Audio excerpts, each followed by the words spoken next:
Hey, ladies and gentlemen, welcome to the Bird is the Word podcast. I am your host, Boden Byrd. With me this week is a good friend of mine, Luke Franklin. That's me. Today we're going to talk about a lot of fun things, but before we get to that, if you could like, comment, subscribe, any of that cool stuff, just to keep things moving along, that'd be great. But yeah, we're going to get into it. See ya.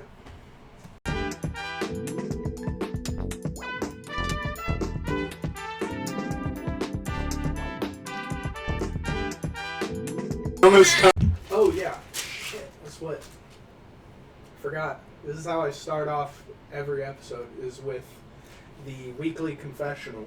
Weekly confessional? Weekly confessional. So, the weekly confessional is basically we both are going to trade something we either regret or we're embarrassed by or something like we just want to get off our chest from the last week, month, year, whatever. Do you have any rules where I'm like no. Cool, just don't say the N-word. That's my rule. I'm like, don't say the N-word, and then I press play, and then they're like, what? I always get them, catch them on their feet. That's fair. But do you have any embarrassing stories? Oh, don't worry. Yeah, we got. I have some embarrassing stories I like to tell. Yeah, it'll be fun. Let's get started. We've done plenty. Oh, it's already recording. I'm just trying to get into it. Oh, okay. Are you getting stage right your own podcast? Well, the thing is, like, I want to do the weekly confessional every week, but then I forget to come up with something. Well, yeah, it's also that's going to perpetuate you like doing confession, like you're going to do shit that's going to become a confession later. It's going to perpetuate bad choices, so you have a confession. Yeah, bad choices. Uh-huh. Bad choices. Maybe it's like an every now and then thing where it's like, guys, I am happy to report I have no confessions this week. I think, okay, so here's my confessional, right? We were talking about, like, both of us are having troubles with the, the romance. Yeah, for sure, right now. Well, I haven't been laid in a while. It's been a while. Same club, brother. It's been a couple years. Yeah, for sure.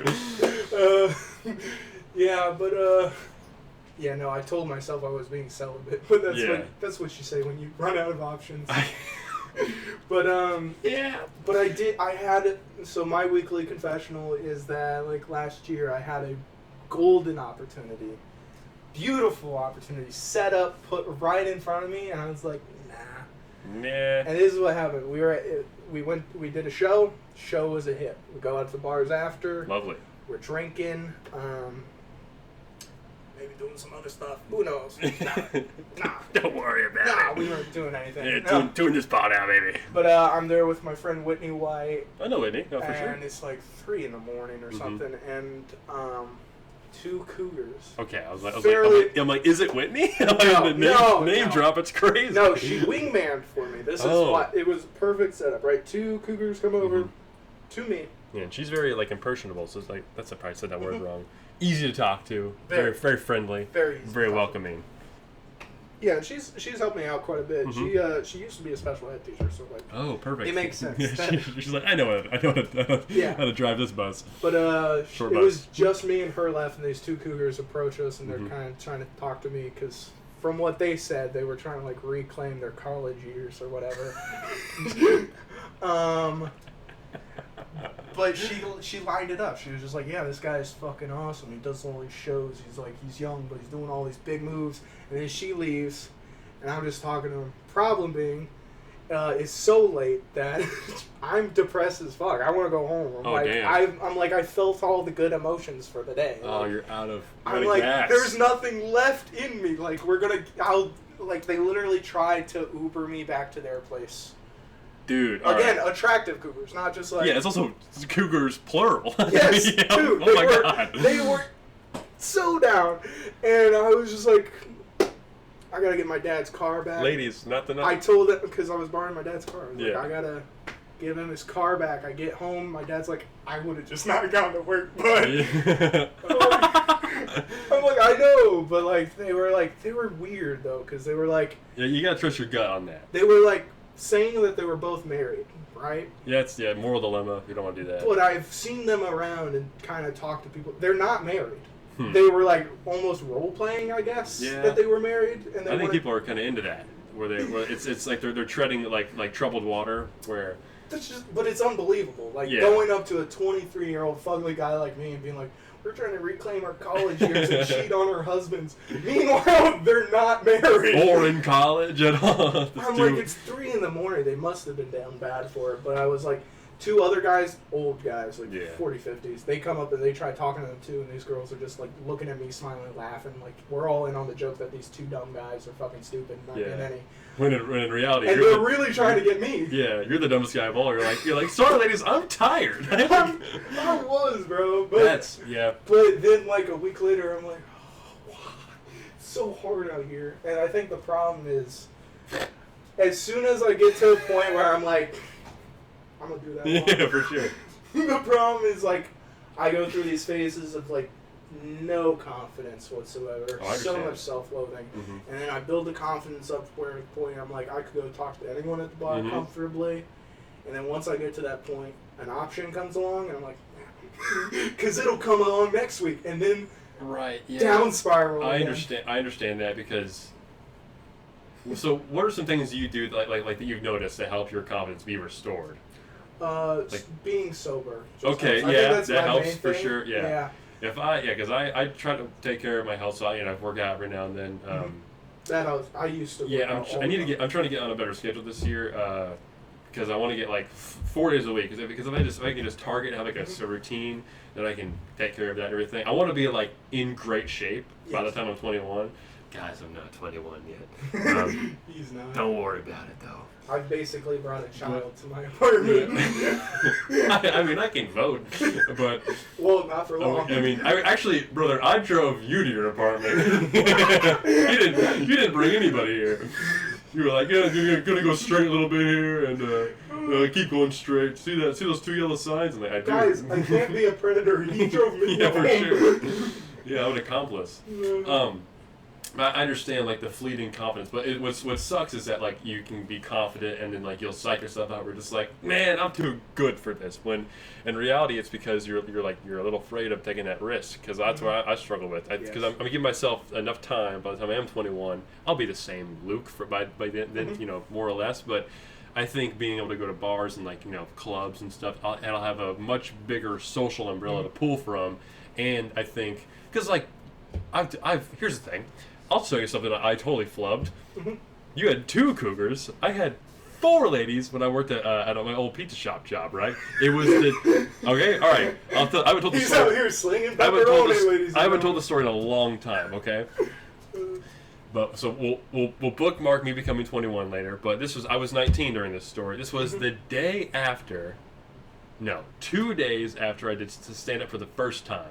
Okay. So and then that was a very surprise thing. I did it at an old. It was in Muncie at Be Here Now. It's just kind of it was in the basement show, very spring of the moment kind of a thing. And I've been thinking about it for a long time, but I did it and I survived. So I had all this confidence, right? So 2 days later, it's on a Sunday. There's no one in the dining room, and I'm like, what am I doing right now? I'm just counting the stuff in the drawer so I get ahead for closing down the register.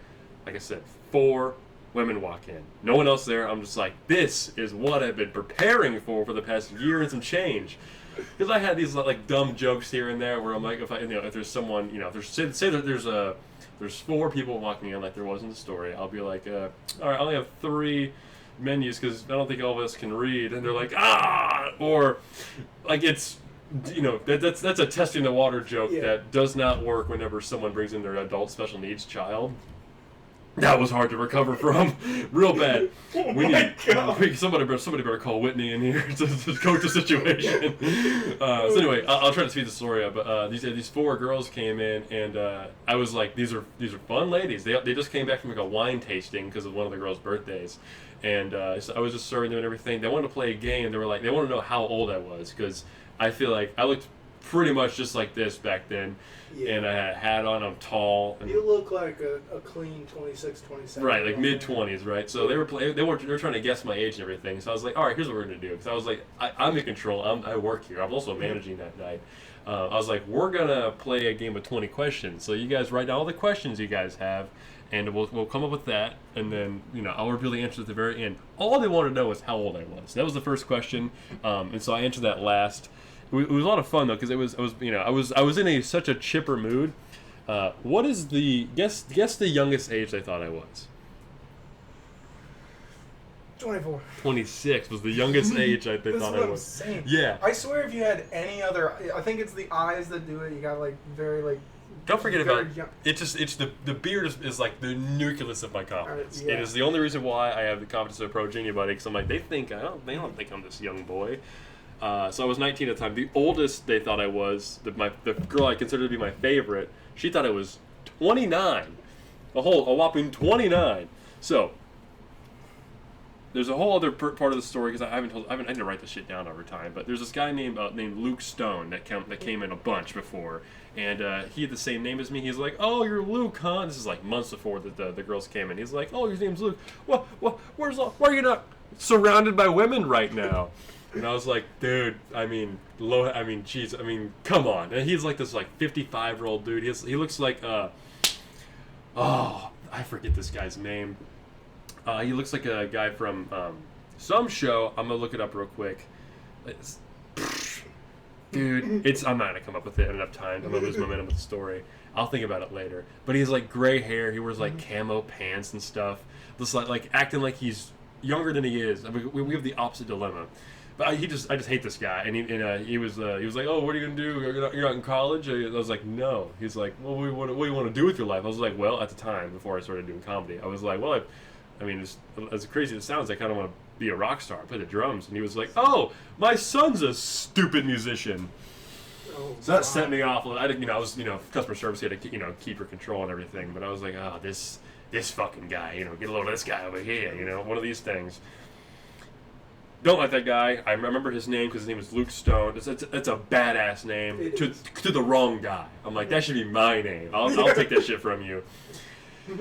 He walks in when the 4 girls are there, and so actually I see his name on the computer, so I took time to debrief the girls. I was like, "Listen, ladies, here's what we're gonna do. This guy walked in. I told him what I just told you. He's an asshole. No one likes this guy. He's a fool of himself. Last time he asked me where are all the girls at.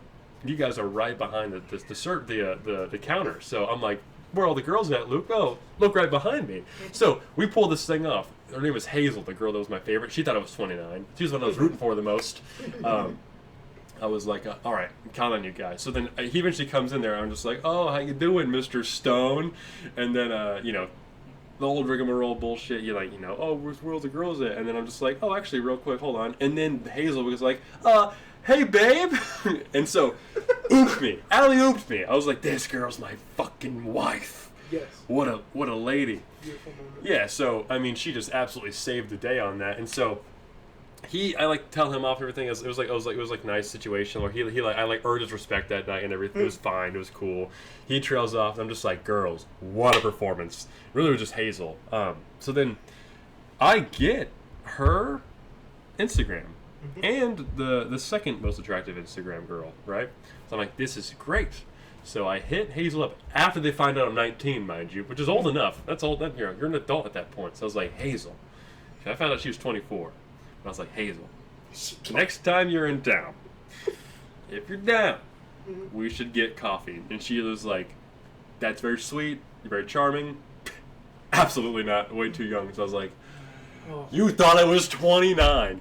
Everybody else is going to think I was 29.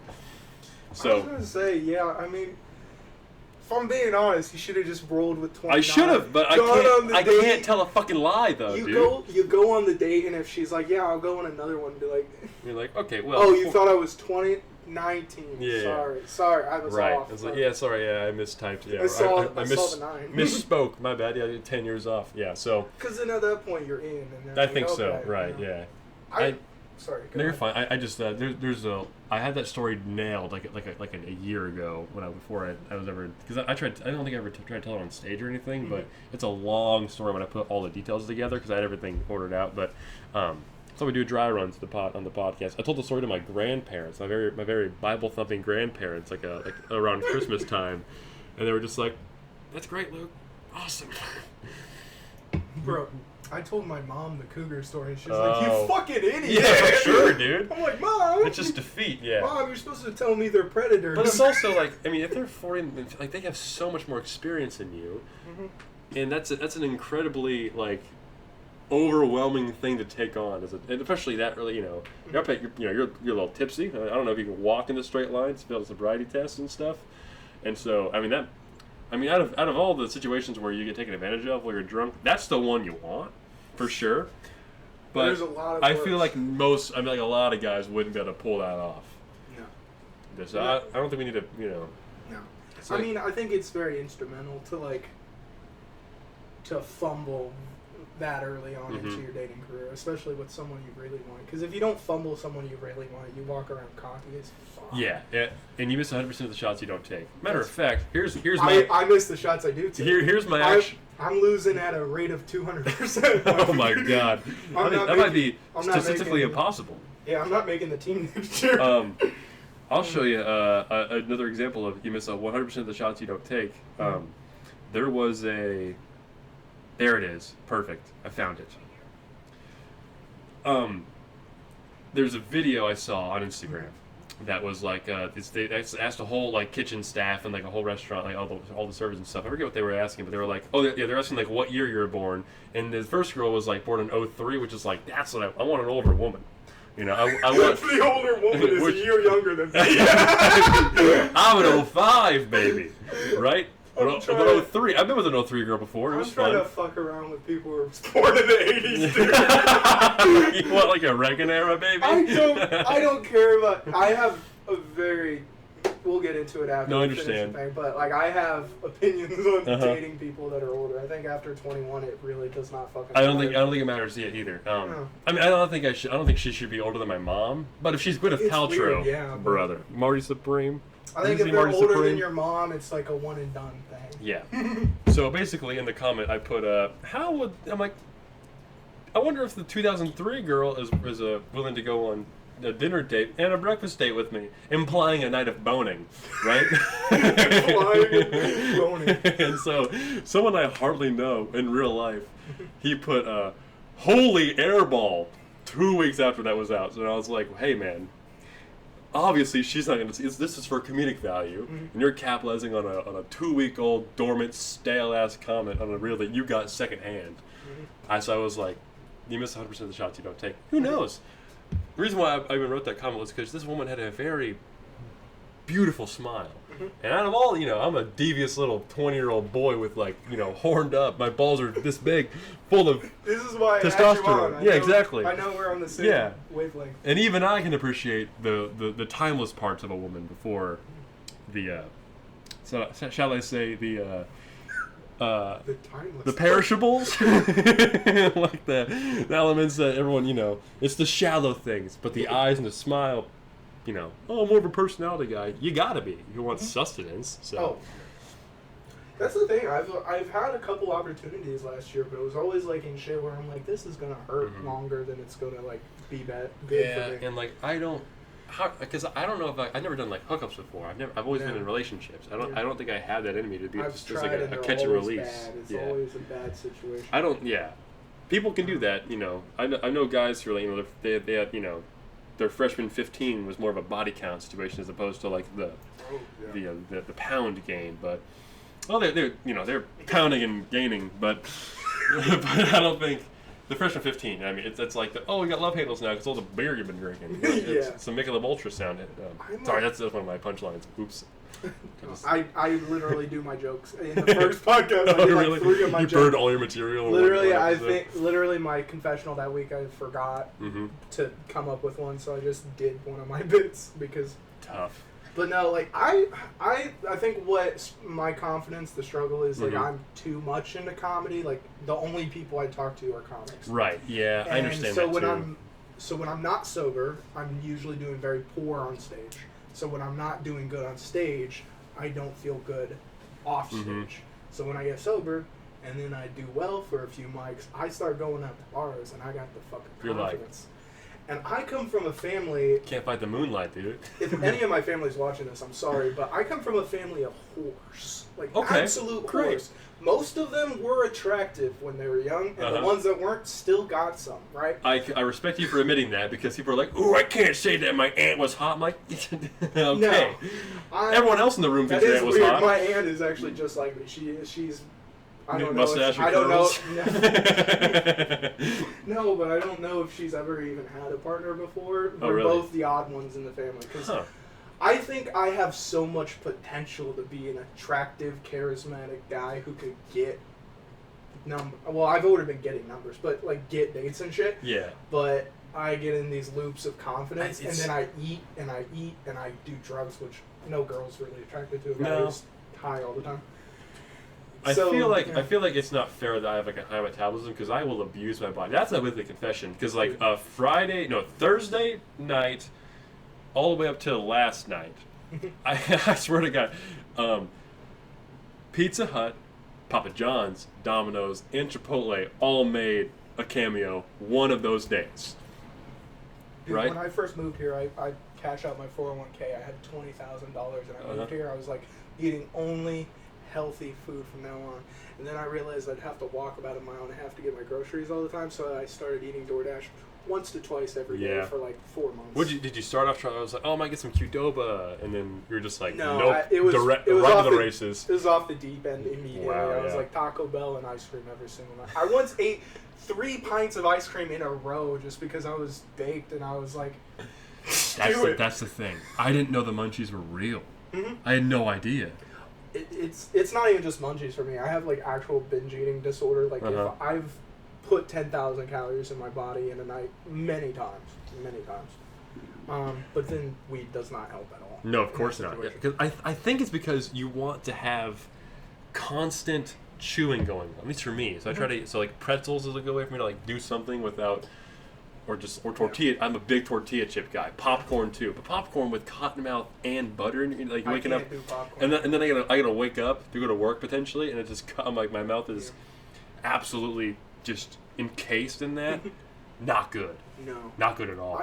For me it's like stimming, but it's also like a deep set, like emotional thing. So it's like a regulation tool. Right. Because I'm autistic. I'm very autistic sometimes, but I pass very easily.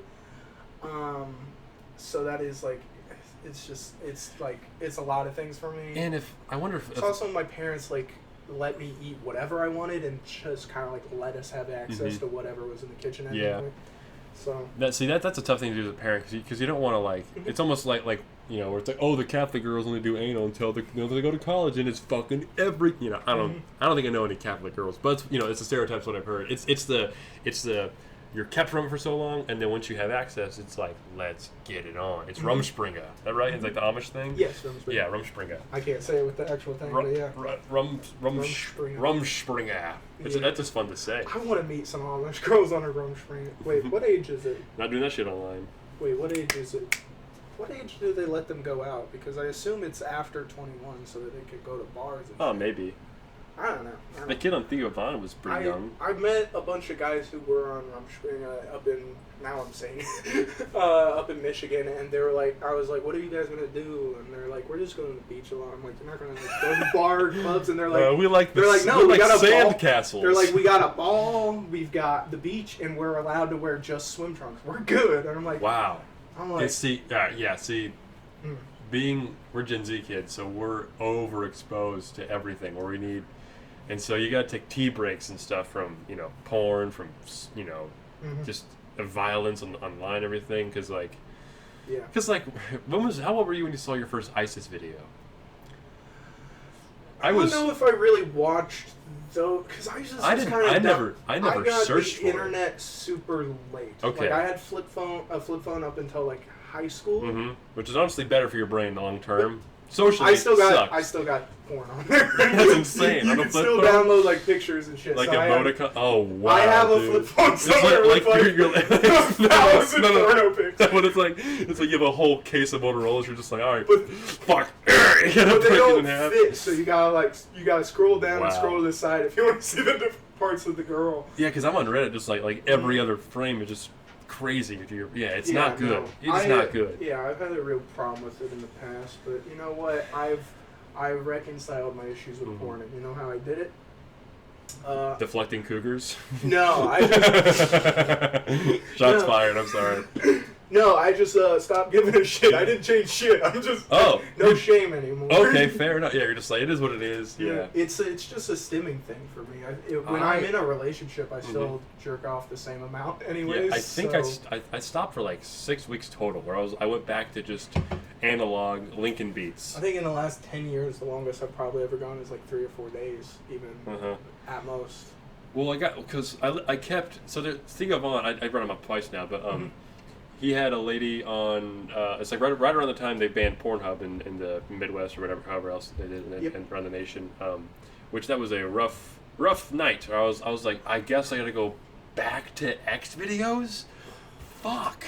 Nice. Fuck. But he had a lady who was, she was like not a lawyer, but like she was part of the reason why I got banned because there was so much uncontrolled, underage nonsense on there.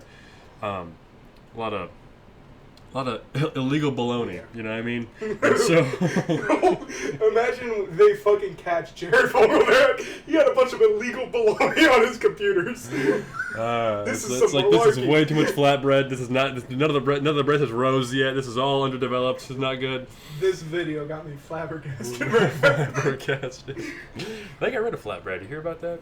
Yeah, I think that for a second there they got rid of like half of their things, and then they were getting rid of the Italian cheese and herb, and everyone was like, "No, like hell no, dude." They're like, "No, you better not." I was like, "We'll boycott this fucking." There's like, I think there's like more Subways in America than like any other restaurant. Because it's so easy, yeah. Because I learned about that in econ, yeah. What a crazy little tangent we went on, where it's like we're getting into horrible territory. It's like Subway. That guy did a thing. He did, yeah. He's from. You know where he's from, right? Yeah, he was from here. From Bloomington. He went to IU. I guess he went to school there. You know who Connor Delahanty is?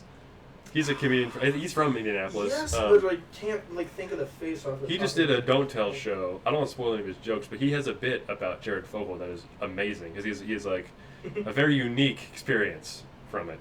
Wait, is he a local guy? Yeah, he's in Indianapolis. Yeah, he's in Bloomington a lot. He did a. I know. Okay, yeah. I thought it was. I was like, I know that name. Yeah, he did the Black Circle nonsense. Yeah, no, he's been so sweet to me. I he's a bombed good guy. at a couple of mics, and then he's like, I want to take you under my wing as my little brother. You got so much to learn, and I'm like, I know what you're talking about already. I just can't act on. You learned that from Jared, yeah. I'm like, I'm just like, that's the thing. People are like, you got to learn a lot. I'm like, no, I learned. I just can't act on the things I learned. Yeah. And it's nice to come back and be like track your progress. Where I listen back to old sets where I was like, oh, I did that. I'm like, ew, dude. Like, glad I've transformed from there. Where I can be more fun on stage, smile more, talking about like seeing where you were and coming back. Mm-hmm. I have a Reddit post I made like on my 6th or so open mic. Yeah. I forgot about it completely. Reddit post.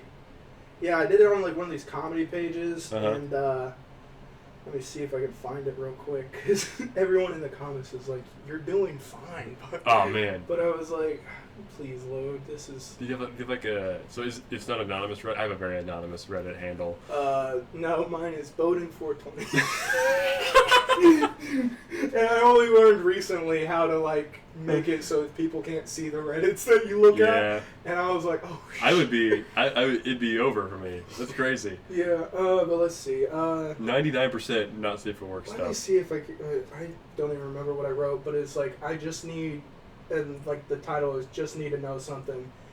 And it was like, hey, I'm pretty new to the comedy scene, and I'm only on my 6th mic at this point, but I've been networking as fast and easily as possible in a fairly remote area that I live.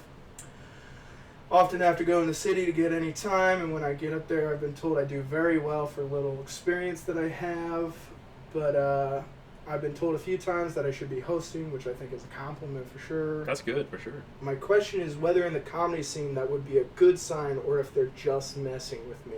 I honestly want to know, because I want to move up, but I don't want to look like an idiot in front of everyone. Yeah. I understand the host is an important part of the show, but with the often reduced time to do your own material, I could see how them suggesting I host so early could be a slight against me, right?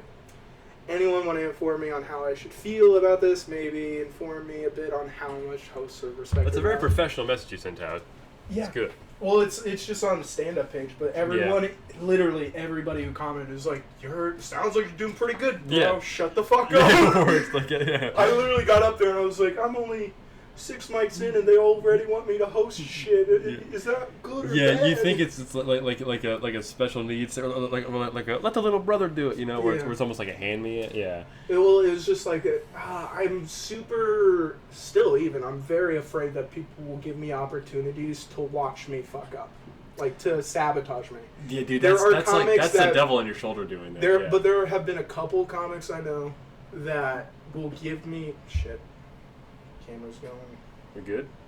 Yeah, my camera just went blurry. Mm-hmm. There are a couple comics I know that have given me advice specifically because they like to watch me flounder. Not even just about comedy. There was like this 600-pound woman I met on like a dating app, and I wasn't serious about it, but she was like... Hold how big? Like 600 pounds. Like the TLC show. Yeah, I mean, she could have been less. I'm probably maybe 400. Okay, I don't know. cool. But she was big, and she was like in her 60s or whatever. But she was like, I want to suck your dick. Let's do this. I go to the barbecue place once a week to get all of my meals. Come with me when I go to get my meals. We'll eat some barbecue, and then I'll suck your dick, and we'll have sex. And I was like, no, maybe, whatever. But I go to this comic, and I'm like, really haven't had any in a while. And he's like, yeah, do it. Like, he pushed, he you know who it is. It's fucking Cole Peterson.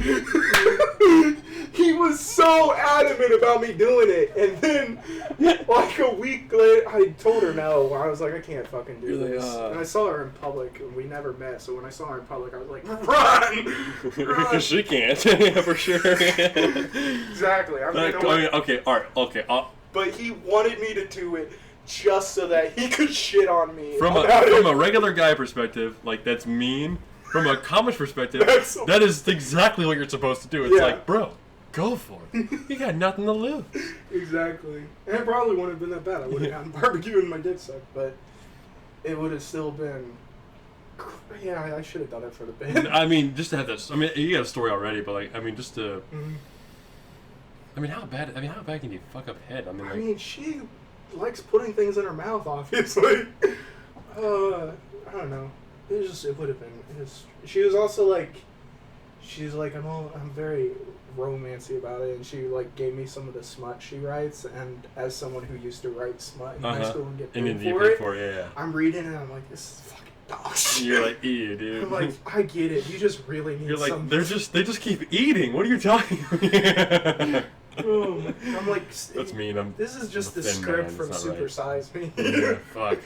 But no, like, that's what I'm saying. Like, sometimes I'm terrified people will give me advice. Well, it's also and like, I'll take it, and then I don't realize it's not. There's like a certain amount of hazing, I think. Like, if anyone's new, like especially if you like, because I don't think Cole would have done that to you if he didn't see like yeah, of course, but like obviously he was just fucking around because he's like, oh my god, you did that, or it's like his idea is like, I'm gonna make so much fun of this guy whenever he comes back. It's like, brother, I got vinegar in my urethra because it was stuck behind your teeth, and he was like, that's my boy. Exactly. But if I feel like it reminds me of like drumline stuff where. Or like, like my brother's friends, because my brother was a freshman when I was a senior in high school, so his buddies, I was like, well, I'm going to make, because there was like only 2 stories in my high school. It's like, oh, that class is on the 3rd floor. And they're like, oh, thanks, man. I'm like, yeah, that staircase up there is right on that corner. And they're like, wait, what? What? And I'm just like, you fuck, but you only do that to people you care about. But if it's someone you don't care about, it's just like, have fun, floundering, you little dumbass, like a fish out of water, I do fit like a very, a good niche in the scene, which is that I'm if you're not doing well and you want to fucking just roast somebody to get the laughs up, I love it. For like, sure. When Kyle Bates roasts me, it's my favorite thing in the world. Just anything happening from Kyle, I'm just like, yeah, fucking hell. Kyle's a killer. I love Kyle so much, and he's one of the guys who's like, I'm sure he doesn't think that at all about himself. But I'm like, I laugh every time. I'll hear jokes for the 9th time, be like, I love it. Yes. It's bulletproof. Love it. Yes. But also, I've heard this a few times where I'm like, even just to kind of be successful or like, make friends in comedy, it's like you don't have to be like, there could be someone who's just like a stone cold like assassin on stage, but if they're not a good hang off stage, it's like I don't want to be around that guy. If they're not going to do podcasts and stuff like that and just like have fun, it's like, well then what the hell, really, like if like, anything, what do you think, you're better than me? What the fuck? We're all talking about penises on stage. We're all just clowns. You aren't here because you're doing well. Yeah, there's something very sickening about taking something very silly, very serious. Like, where I was like, bro, I'm fucking really into Lincoln Logs. It's like, chill out. They're toys. They make a shit joke about them in Toy Story 3. It's like, I don't think those are Lincoln Logs. Whatever. I just rewatched the trilogy. Lincoln Log collection? Is it your litter box? I'm in your cat's litter box. Sorry, guys. He doesn't. Yeah. I use his bathroom. Very nice in there. You'd be the first. I never use my bathroom. You get to the door, but then you go over use that sandbox. Me and my cats bond together. Absolutely. Shit in the same place, and they'll never leave. It's amazing. I'm trying to think of times where I've been, like hazed or anything, from, because like obviously I got comfortable at Hoppy's in Bloomington, which is like they take a lot of good care of me and stuff. That's and such a nice school. Yeah, it's really fun, and I just now it's getting to the point now where some new people are coming in who are still like older than me. Like I don't think I have a birth certificate yet, but I have more comedy experience and I know more. I think things around town and everything, so I get to start. It's almost. It feels like when I was a freshman in drumline, where I was like, because I was in 8th grade as a drumline. I was in drumline as an 8th grader, so before I got to high school, I kind of knew some shit. So then when the younger people would start coming around, I'd be like, oh, we did this last year. You don't have any sort of like seniority yet, but you have experience and you can help guide people, and that makes you a better leader overall. So I just I don't plan on stopping doing comedy. I want to succeed in this. So I hope I can be a good leader that way. But with that comes like the opportunity where I'm like, if I see another like 19-year-old in like 5 years doing it, I'm like, dude, I can't wait to give this kid shit. He seems like it's like, oh, I have faith in this guy. I'm already to that. Yeah, I've for been sure. doing it a year and a half, and I'm already like, It's fun. Yeah, but it's until you get established, you just gotta learn from everybody. But like the hazing is like, that's like stay in it, and you're gonna eventually be friends with the guy who did that. So that's good stuff. Where it's like, yeah, Cole was gonna be late. I mean, 4 bodies at once, pretty cool, dude. Went to Squealers. Oh my god. That's in Mooresville. You ever been to Squealers? I haven't been to Mooresville. Yeah, I went out, but I was out in the country right around it, not an actual thing. Yeah, no. My favorite thing to do is when someone comes to the mic and they're like, "Is this the list?" I'm like, "Yeah, $5 to sign up." And they believe me, and they'll pat their. I'm like, "No, dude, it's free." Yeah, because that would make me feel like immediately like, "Oh, he's fucked with me. That's great," Yeah, no, that's good. Yeah. That. Hey guys, I just wanted to stop in the middle of the podcast to let you guys know about a great stand-up open mic here in Indianapolis, Indiana. That would be the Fountain Square Brewery open mic. I help host it once a week, every Wednesday at 7 o'clock. List goes out at 6:30, so if you want to come, maybe try 5 minutes of comedy on stage and see how you do. It's a great atmosphere, and it's a great place to learn, so I hope to see you out there. And I run shows there, so who knows, maybe in a few months, if you're doing good, you might wind up on a show. You might find a life-changing experience for yourself at Fountain Square Brewery. So I hope you see it. I'll put up a graphic for details. Thank you very much for watching.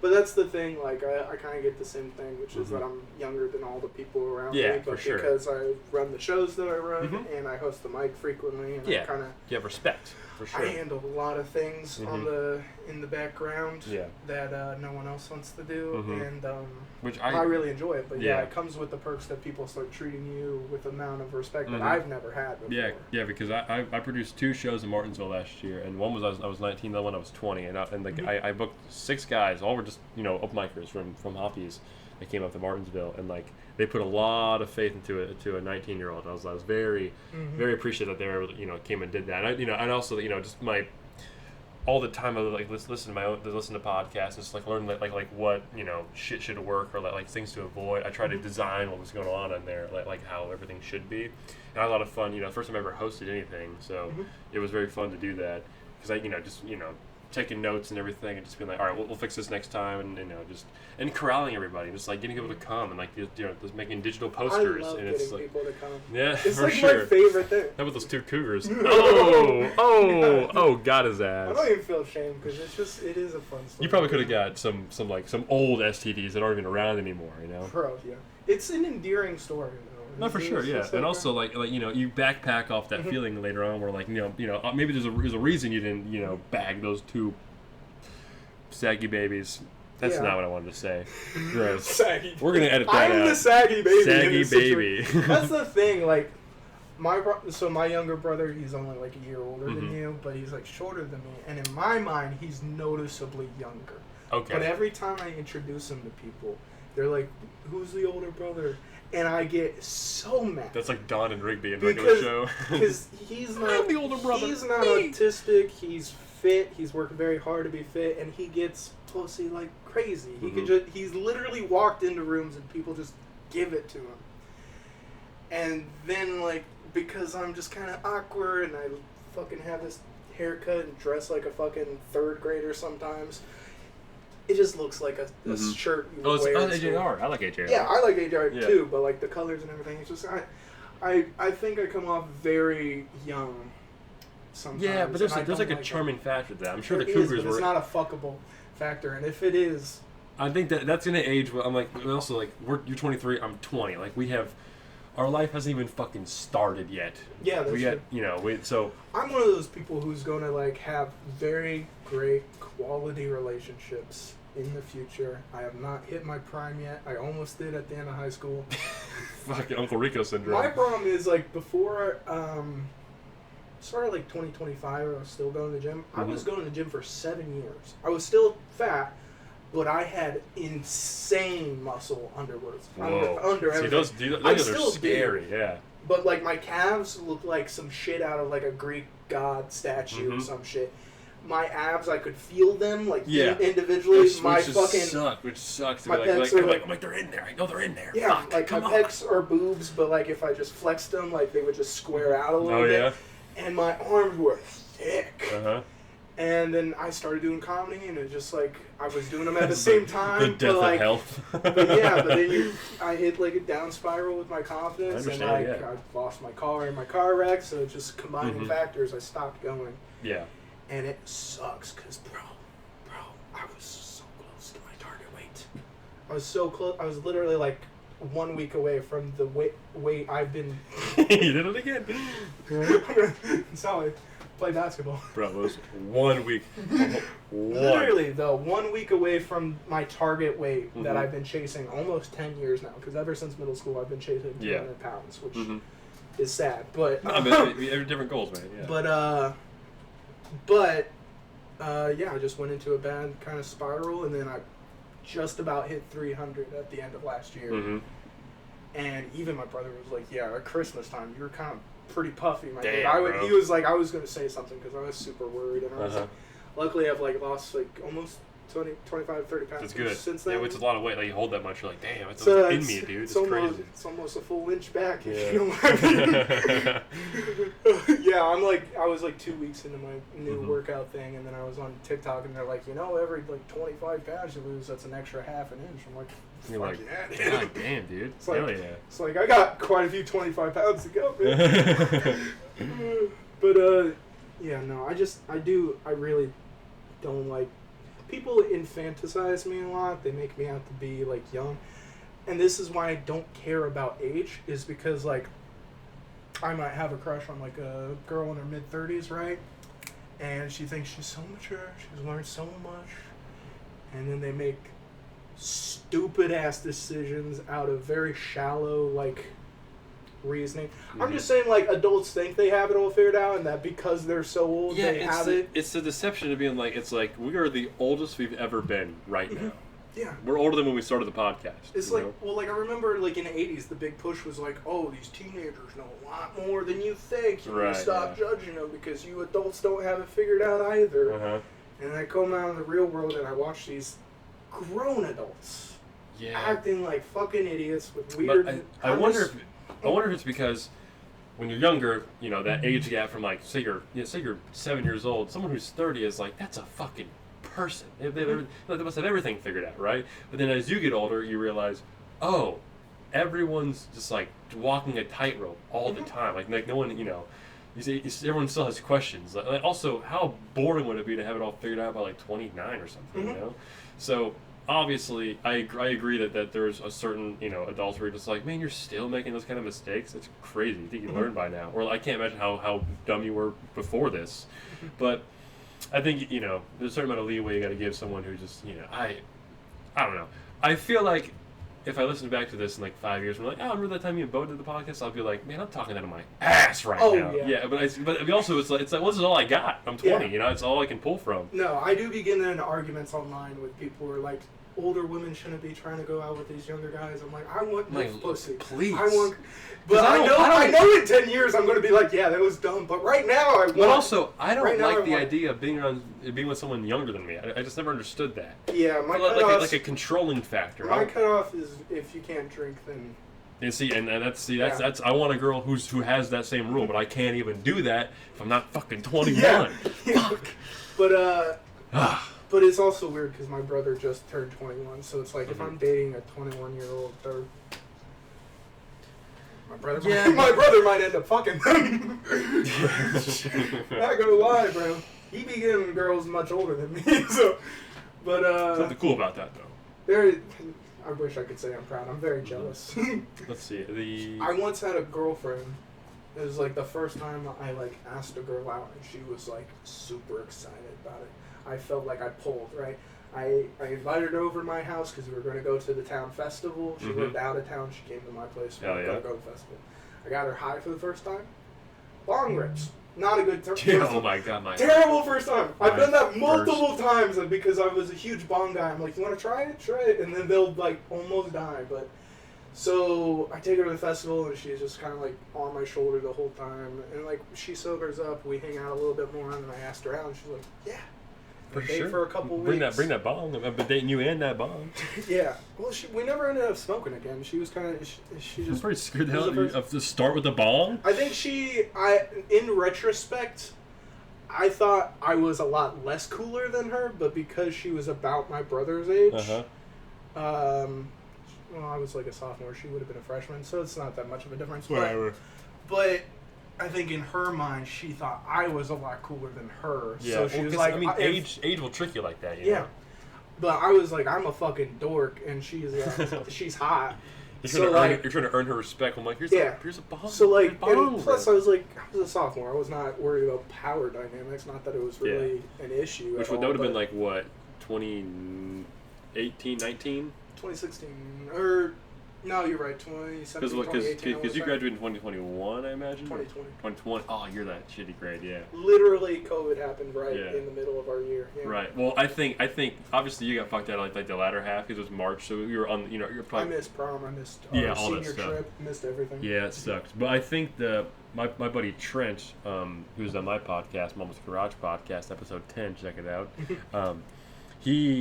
He was 2021. It was the year he graduated, and like in that whole year was just fucked for because you were out of school by then, so you didn't know what it was like. But it was like just online. I didn't know what being depressed was back then. I certainly was.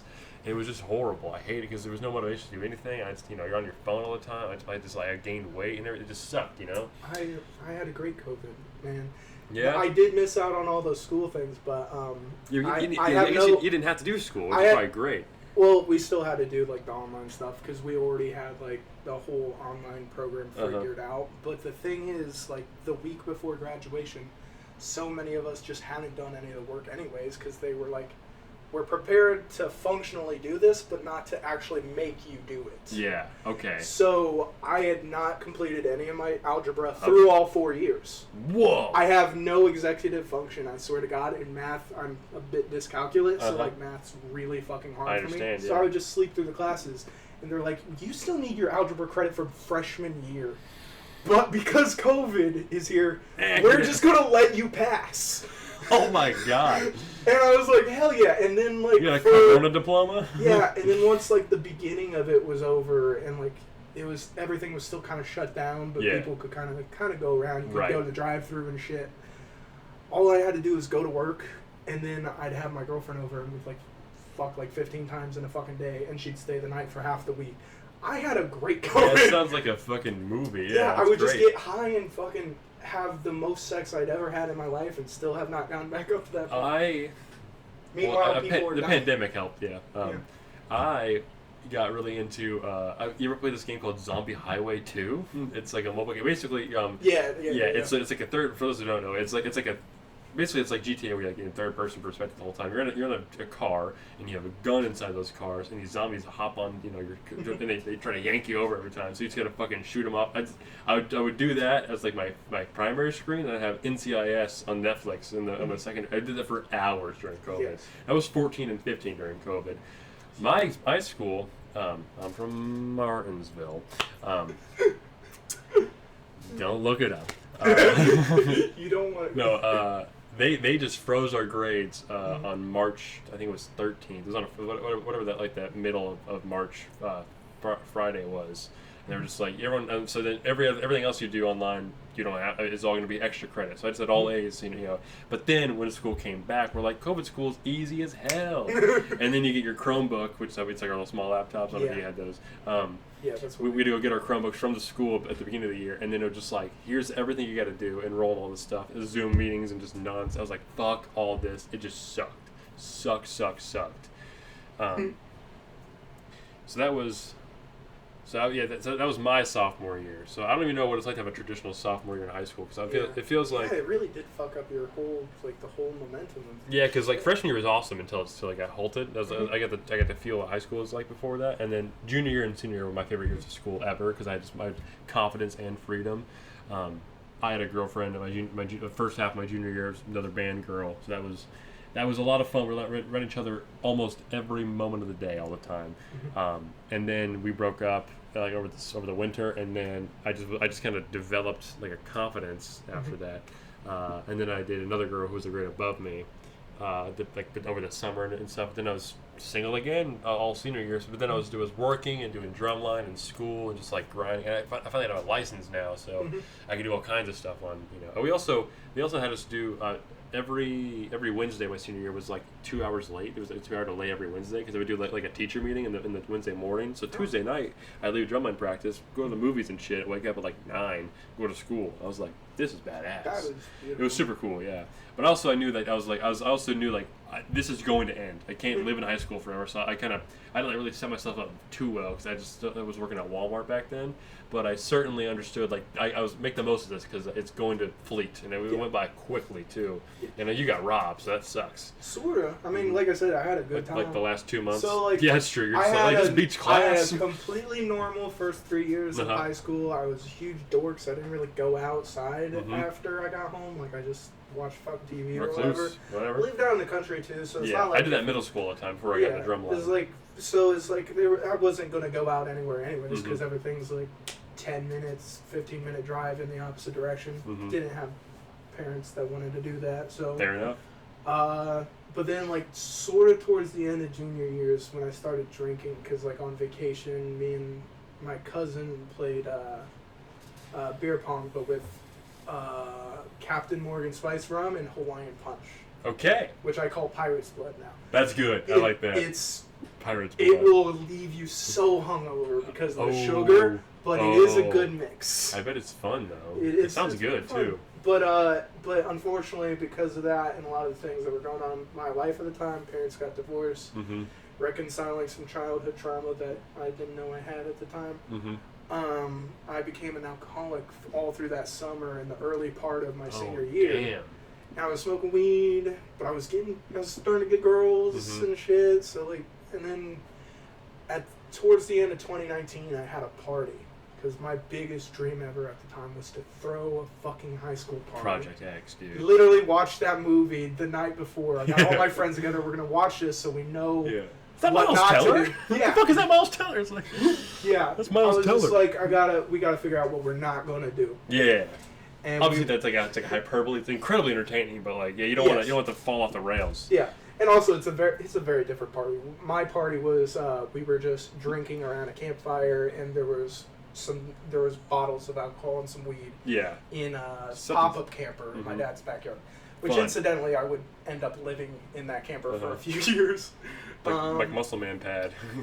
But it was such a great party for about 2 hours. Oh, we all drank too much. It was too fun. We went hard.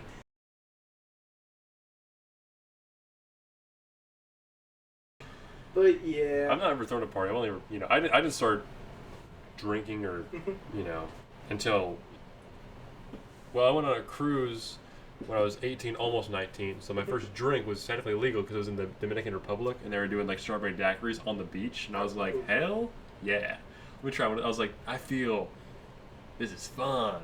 I drank one, which is like probably like half a shot with also all the sugar and the ice and stuff. So I was like, well, I'm wasted. Let's get back on that ship, dude. Yeah. I was bad in high school. When I was an actual alcoholic, right? So I would keep the tall bottle of Smirnoff, the tall bottle under my bed, and if I ran out, I swear to God, I could hear it talking to me. I had a rule, right? So I wanted, like you, I wanted to be a rock star really badly, and I'm still working on it right now. But I wanted to start a band called Daily Dosage. Oh yeah, that's good. Because my rule was my day did not start until I'd had like 9 drinks. Okay, that was my start of my night. Yeah, all right. It's a quick way to get you into the 27 club. Yeah. I have a hyper tolerance, which before I thought it was like, I thought that means you're safe. 9 drinks. Yes. So at 5, you're like 4 more to go before the day starts. I would just empty it and then start the next one almost immediately, and I'd just be there watching television. Yeah. I'm not doing anything. I'm just like watching the dirt over and over again. Oh, exactly. That'll fire you up. Because I went on a huge Motley Crue phase right when I started drinking, and I knew so much about. So it's their fault. Yeah, but the movie hadn't come out yet, so I was like the only one at the time in this phase, and then the movie comes out, and 2019, I think. Yeah, that's right. It was like right before the party or whatever, because that was a huge influence. It's a great movie too. Yeah, it is. But so this movie's popping off. It's super famous, and I know all the stuff about Motley Crue. I was going around school being like, "Would you like to join Crudeism?" Which now that I know the you just rig of booze. You're like, literally, I went to school drunk multiple times. Like, not intentionally, but I'd still be drunk because I'd just stay up, maybe sleep an hour. Yeah, it was bad, but I drink coffee in middle school, and I'd be like, I got poop. I'm not gonna poop at home, at work though, or poop at school. But yeah, no, Motley Crue was such a huge thing for me. I wanted to be a rock star so much, and I thought the way to do that was to be an alcoholic. The way I watched that movie the first time was my girlfriend at the time and I cuddled under a blanket in her living room. We were both naked. It was really great. I was like, nice. This is good stuff. Like a rock star. I didn't even know that many Motley Crue songs before. I was like, you could probably put on any of their albums, play a song, and I can tell you what the next song is. Oh yeah, for sure. Not even by title. I can start by singing the song. Like it goes like as soon as it ends, I know the first few. Yeah, I know a lot of albums like that where I just know backwards and forwards. Yeah, that's fun.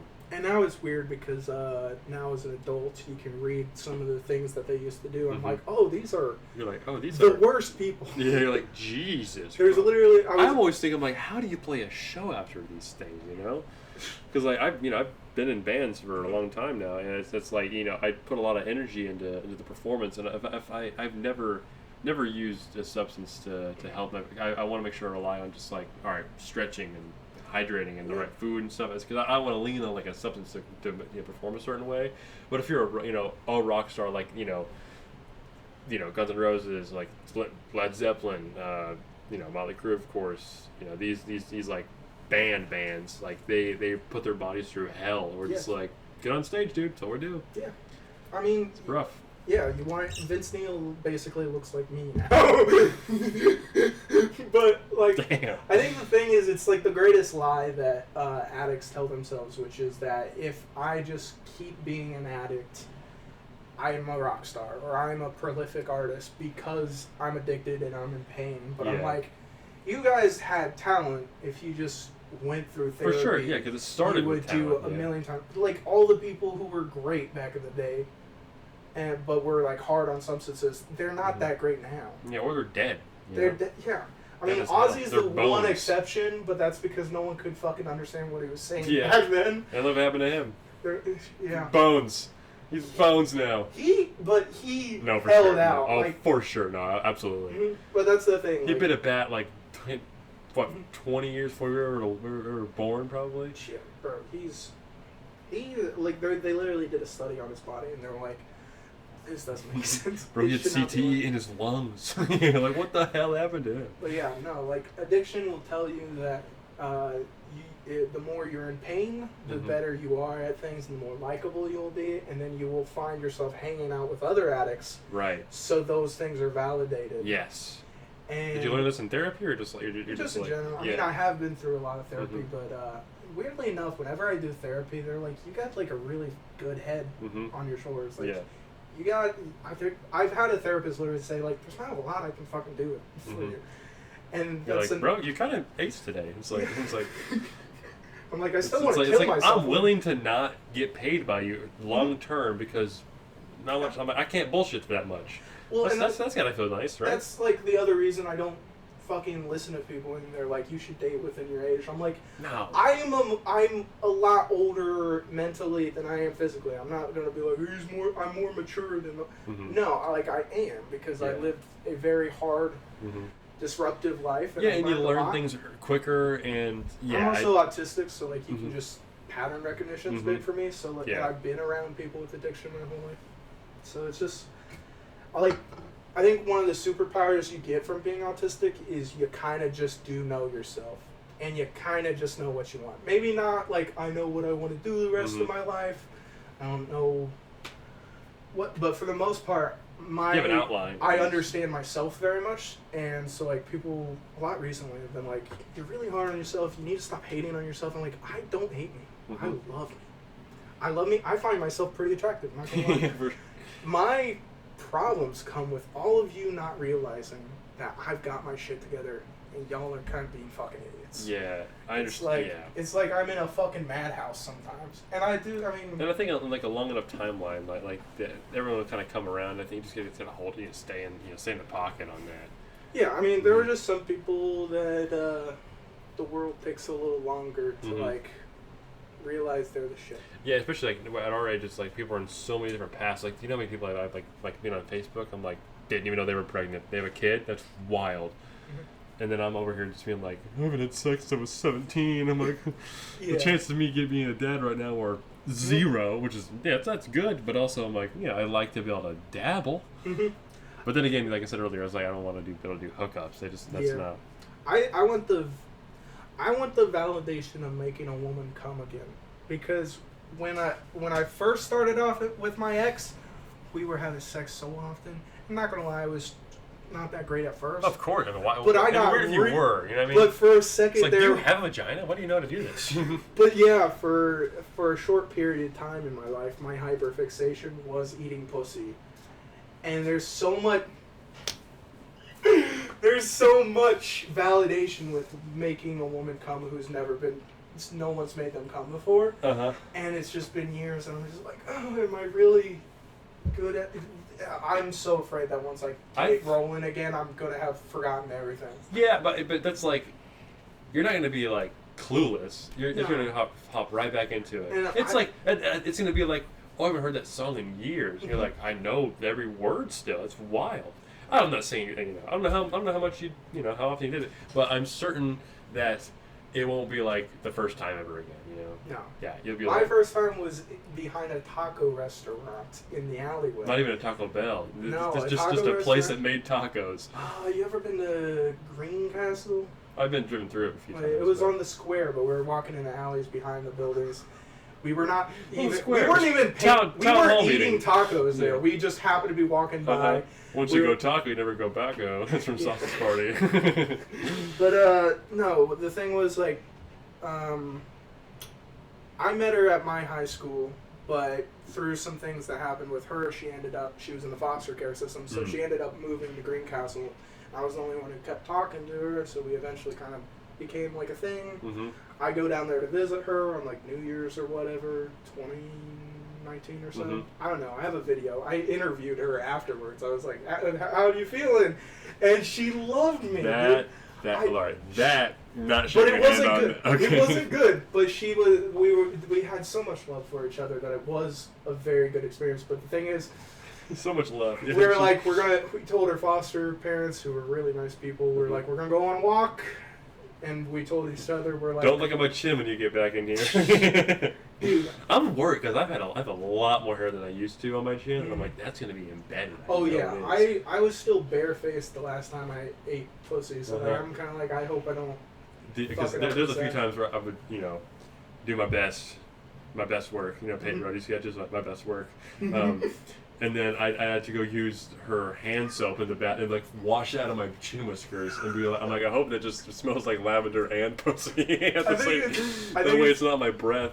It's so ironic. We're a couple of guys. We're like, we haven't been late in so long. Some of my best work. We have the memories, I was like, I think if we were that good, we'd still be. Yeah. I think it'd be worse if we were virgins all through high school, and then we're just like, and then you got to figure it out as an adult. It's like, well, now we know what's going on. So we have like the, we don't have like virgin.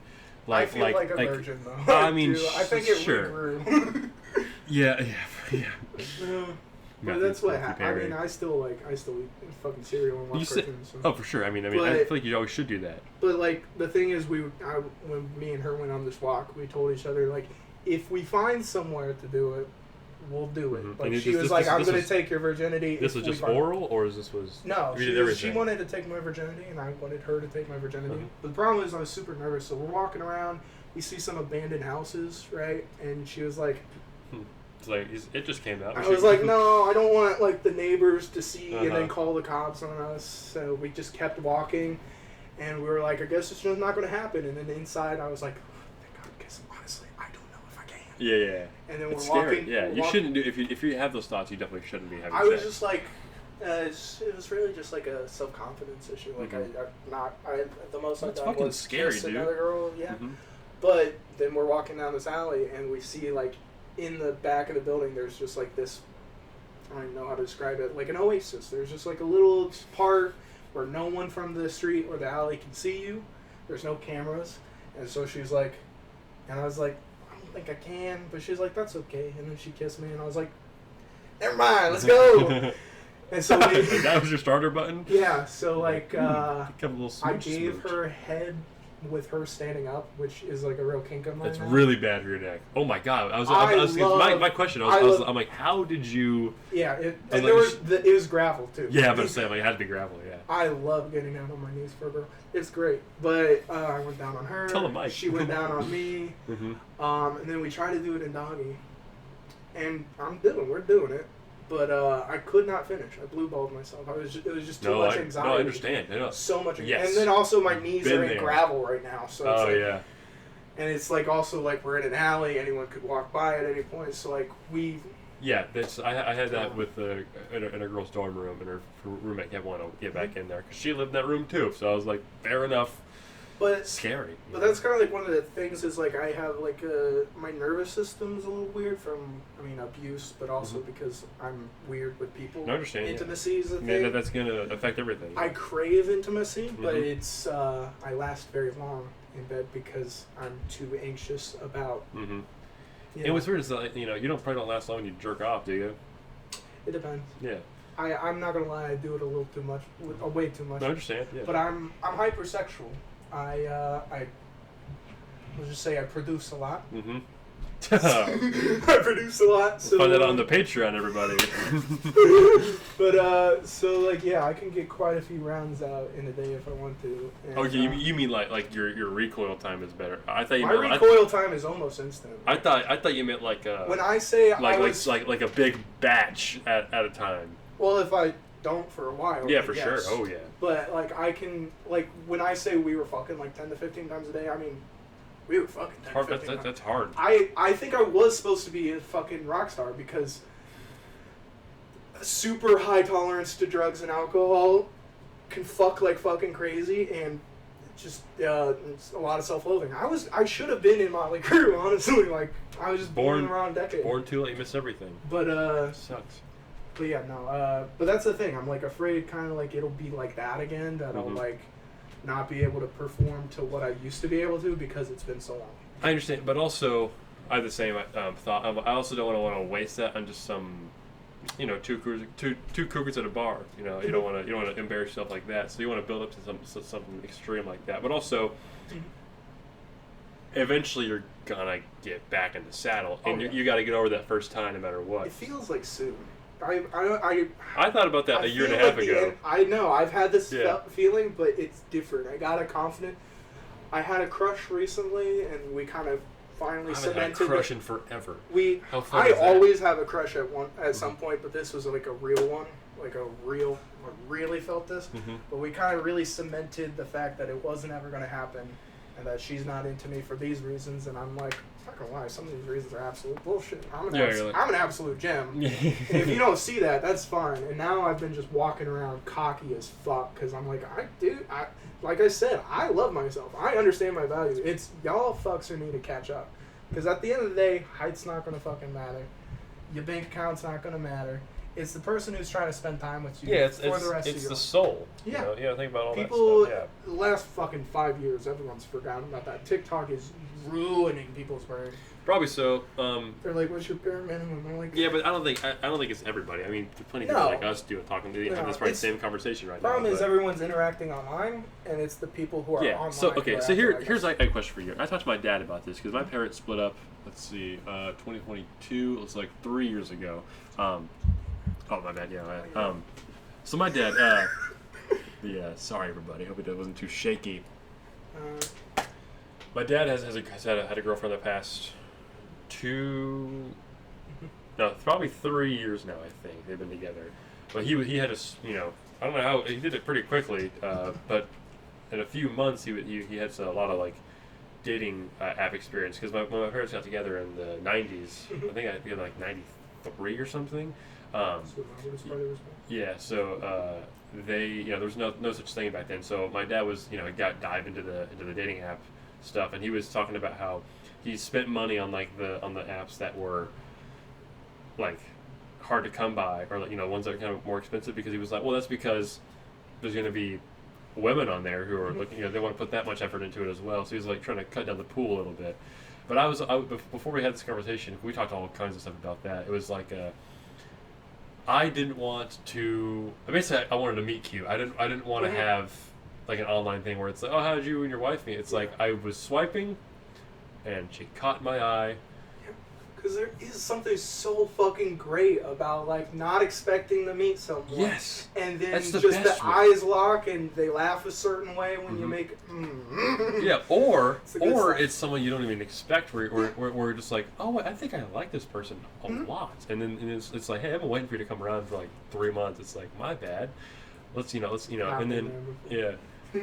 But I just mean like there could be a scenario like that where it's like the girl's like, I've been wanting to marry you since the moment you walked in the room, where it's like, I didn't know that at all, and then you take you're just like dumb dude for a little bit, or you're just like, oh, this is the light, so. And I've the only girlfriends I've had are just girls from school, but that was years ago at this point, so I don't even know how to really approach the real life dating world until. But I think I am going to try the apps just so I can see what it's like to be on dates. You would do great on the apps. Well, I tried Hinge when I was 19. I feel like I put my.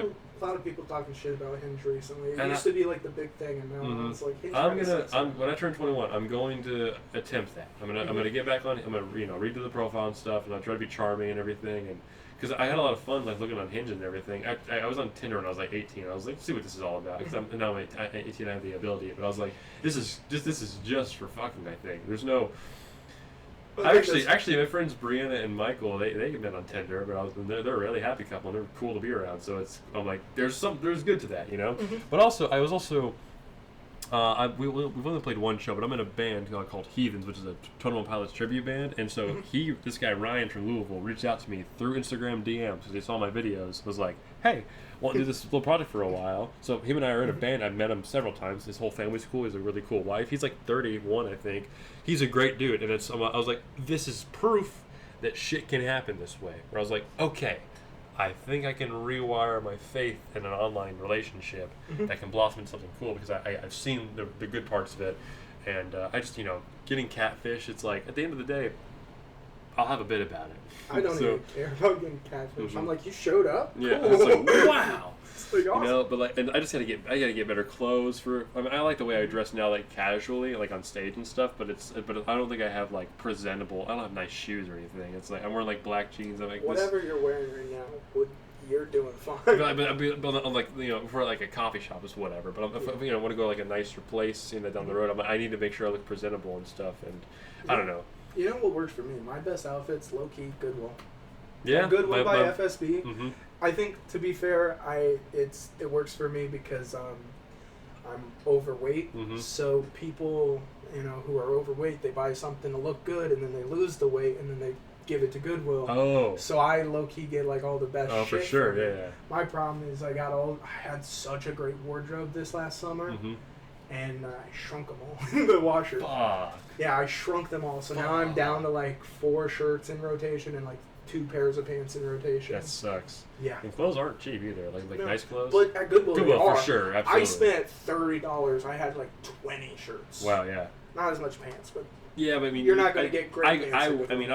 I've been wearing these jeans for 3-4 years maybe. They're just black jeans, and I just, you know, just. Mine don't last long. Nothing lasts long with me. I've had that bike less than a year. Mm-hmm. It's already fucking ruined. I bet this is 16. I got a fancy $900 Panasonic camera, and now the shutter won't close on it. Fuck. Like I had a car for 3 months and totaled it. Like, I'm not good at taking care of things. So like, I do like taking care of stuff. Literally New Year's, I was wearing one of my best pair of pants, and they split on me right before. I did that. I've done that twice in my life so far. I did it once in drumline because I was squatting with. I was wearing what they call base 5. It's like 26 inches in diameter, so it's big as hell. It's like the ones that like Imagine Dragons use for Believer, I think it is. And so I was, but you wearing that as like a 13-year-old. So I had a very long and consistent khaki joggers phase, and so you know I have long legs too. So like the elastic rode up on my ankles, so that was up there. So my socks were most of my leg at that point. I squatted down. The J bars that keep the drum hoisted, they were pointing down, so I went down and went directly through my pants and almost cut my dick. And I was like, oh my god, but I heard it. And I was like, oh no. So that was fun. It was my buddies were there from drumline. It was like on a Friday after school rehearsal. Other time I'd wear my pants on the clock, working at Walmart. I was working ODP, so online delivery and pickup. I was a dispenser that day, and I had I think I had a thing of a 40-pack of water, also with a thing of hug barrels. And I was like, I got this, I'm strong, whatever. I never do leg day once, but I got it. Lift with your legs, not with your back. And then I get all the way down there, and I just hear like a, and I was like, and then I swear to God, I was wearing like very loose boxers, like almost ones where I'm like, I'm just free floating here. Like that way there's no airflow and stuff. I swear I felt one of my balls fall out, and I was like, no. Happened at the very end of my shift though. And I didn't go buy joggers from Walmart, and then I think that was on a Tuesday, and I was tutoring math at that time from a coworker from my other job at the time, at my old pizza shop job. Her kid was really bad at math, so I went over and was tutoring their kid, and I was like, I know I'm wearing my Walmart stuff while wearing sweatpants. I was like, you want to hear the story? And they were like, yeah, dude, it's hilarious. But yeah, ripping your pants that's a fun idea. I remember when I was middle school age, maybe. Me and a few people were on the merry-go-round because some of our younger brothers were doing Little League at the same park. And we're just spinning around. I fucking jump off of the merry-go-round, get back in. And we're making jokes. I'm like, yeah, I got a fucking huge dick. Yeah, for sure. And they're like, not from what I can tell. I wasn't wearing underwear. My pants had ripped, and they just didn't say anything. So I spent the rest of the fucking time sitting in the back of my dad's car waiting for them to come back because I'm like, my dick's out. Yeah, that sucks. And at a playground, too, is the wrong time to come out. Yeah. And if you're like 3 years old peeing on on the swing set or something, but if you can speak English fluently and your penis is out, yeah, no. Get out here, Jared. But I was in middle school. But like the last time it happened, it was just it was New Year's, and I was hosting the mic for New Year's Eve, and I was out with Anthony Von Helvet. We had watched Avatar. I go to sit down into his car, very low car, and then just ribs. And we have no time to go back to my place, so there's a Ross's Dress for Less right next to it. And the only thing they had was like something that was 2 sizes smaller than me. And so I got them and I wore them. And I was like, "It's fine. I'm just gonna host the mic, and then I'm gonna go home." It's cannon fodder for bits though, for sure. Oh yeah, but I was like, I'm just gonna go home after this because I didn't make any plans. And then one of my friends is like, "You want to go out to the club until like 3 a.m?" I'm like, "Yes." Boy, would I? Yeah. And I'm like, as soon as they left, they dropped me off and left. I fucking unzipped. And I'm like, my balls can breathe again. Oh Jesus. my god, yeah. Because I'll wear certain underwear where I'm just like, I think I'm killing sperm right now. It's not good. For sure, but fucking, I don't know. But yeah, as far as back to dating apps, like I have so much experience with them, and not gonna lie, I mean, I'm a little bit biased because I'm not gonna get that many swipes, but it's not great. I paid for the Tinder Platinum though, and I've gotten a bunch of likes. Okay, because I plan on. Yeah. I plan on putting my money into it. Yeah, because there's like a gold, platinum. There's a whole. Yeah. But like, so you can see the likes, and then you can match back. Yeah. And I'm setting the age. So I got to a bunch of matches, Mm-hmm. but none of them, like, you'd send a text and none of them text back. Yeah. I think it's mostly made up of people who, like you said, are either trying to get laid or they're kind of like iffy on what they really want. So Right. they want the validation. Like, yeah, I'm on the apps. Yeah. Yeah. But I had a few girls that I like their stuff, and then they like me back for talking on Hinge for a little bit. But I was like, there's nothing here. I'm like, I wouldn't approach you in real life, so I'm like, I don't want to waste your time. So that faded away. But I wasn't in a spot to date anybody, and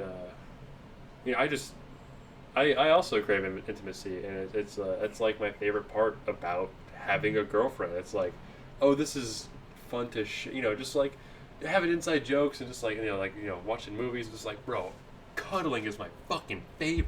Right. The first time I cuddled, I felt the chemical like gets like come out of my brain. I was like, oh my god, that's the feeling. I have pictures of like when I first got with my ex. Uh-huh. I have not smiled like that since. Wow. Not quite the same. Well, we've giggled a bunch in this episode. I mean, I know, but you I'm mean saying it's like your soul's happy with you? Yeah, I like understand. even in like the pictures where I'm genuinely smiling, I'm like, it's not quite the fucking same. That was like a whole body smile. Yeah. And I fucking miss that so much. But I think ideally I would like to have like some sort of like not committed hookup. Cause I think I need that just to know what that's like. I don't want to be too old. My thing is like I would hate to like get myself into a situationship where I'm like I can maybe make something happen with a girl long term and then we like fuck and it's super awkward or weird and then they're like not really feeling it. Which for the right girl, being a little rusty is not a problem. Nah, dude. But I would like personally it would make me feel bad if I'm like finally got to the point where I could have that moment and then just be like we weren't having the same situation. So ideally I would like to have somebody I know and trust have like a little hookup thing, like a non like emotional thing, just kind of like, but what'll happen will happen. So the last girl I actually dated, I'm hardly gonna count it because we were friends before and we're friends now. We're like we didn't even do anything. Like it was, we hung out on our own a lot during it was like a month-long period over the summer, but and I think I just turned 20. So and she had been 18 for like several months at this point. But we were in drumline together she was 2 grades below me, but she's always felt older, and I've always we've always had a lot of fun together. So I was like, oh, this feels natural. This feels like someone I've already trust. So to make that physical leap would be not a no brainer. I think I can absolutely do that.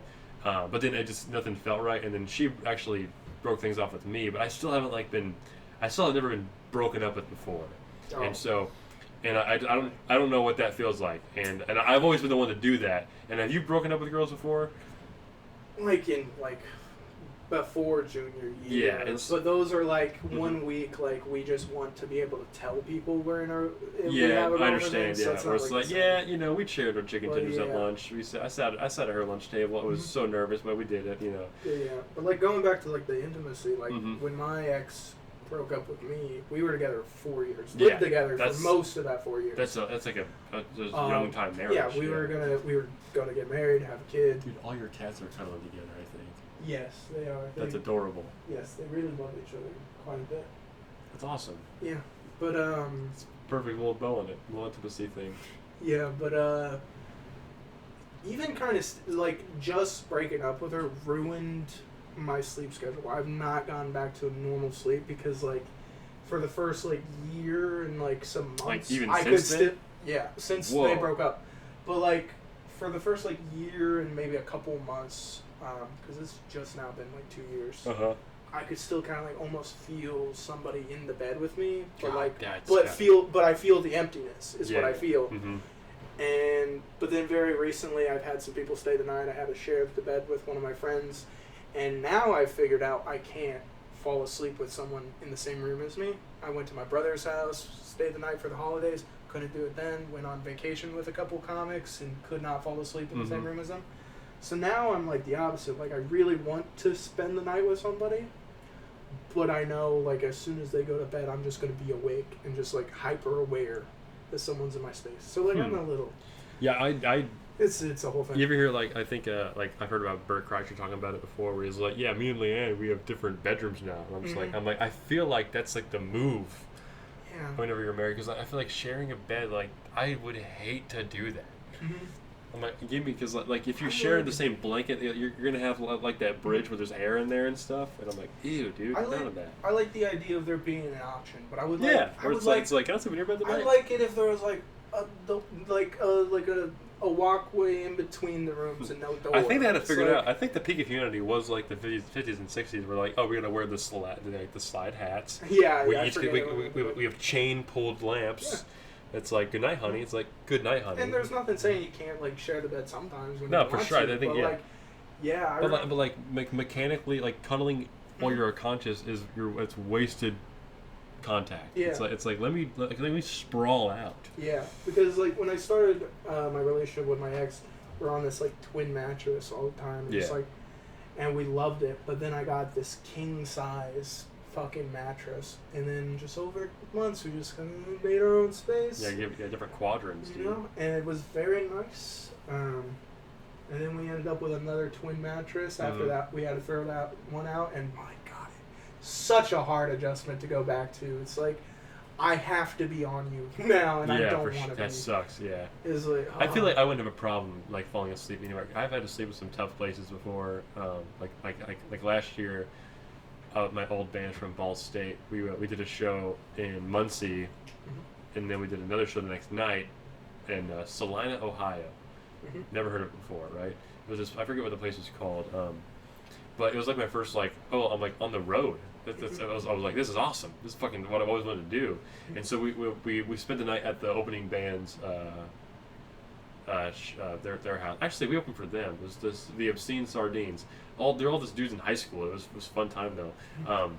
And so I luckily I like knew what I was doing. So and I bought like a yoga mat that they can fold up in my car, and I brought a pillow, and I brought like a blanket. So I just like stuff on that thing. I have no problem falling asleep though. You know, that night I went to sleep. I was like they were quoting, they were saying movies, and I was telling them the year that came out, and I was pretty good at it. Is there your questions you wanted to ask? Oh, I was just seeing if I had anything. That's fine.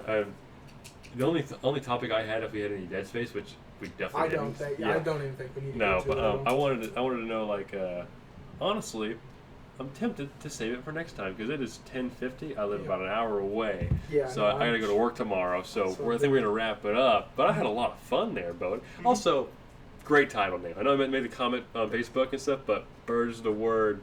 That's awesome. I've been singing the song.